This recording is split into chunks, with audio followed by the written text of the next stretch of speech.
ครับวันนี้เราจะมาดูแถมกรรมหนึ่งนะครับก็มักจะผู้คนอาจจะซับซ้อนกันหลายนะครับมาว่าคำใดถูกคำใดผิดนะครับมาถ้ามันมีผิดไม่ถูกมีถูกแล้วครับเพราะว่ามันแปลงมาจากคำโบราณเนี่ยนะครับโบราณเนี่ยนะครับก็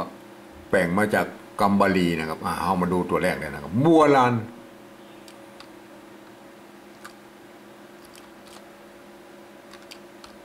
บัวโบราณนะครับโบราณนะครับก็เห็นบ่อยๆนะครับ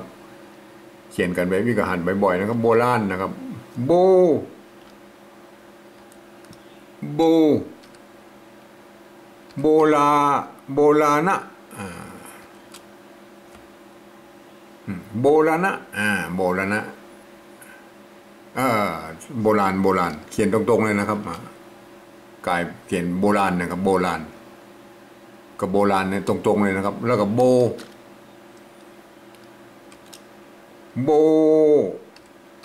ราณะซ้อนบาลีด้วยนะฮะโบราณะก็อาจจะถ้ามันเป็นโบราณเนี่ยโบราณนะโบราณนะโบราณะโบราณนะครับโบราณนะฮะโบราณโบโบราณ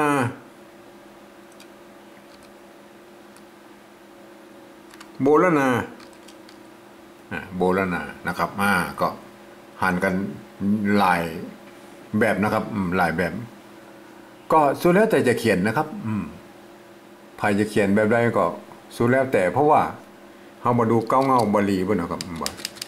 ภาษาบาลีเพิ่นก็เขียนโปนะครับโป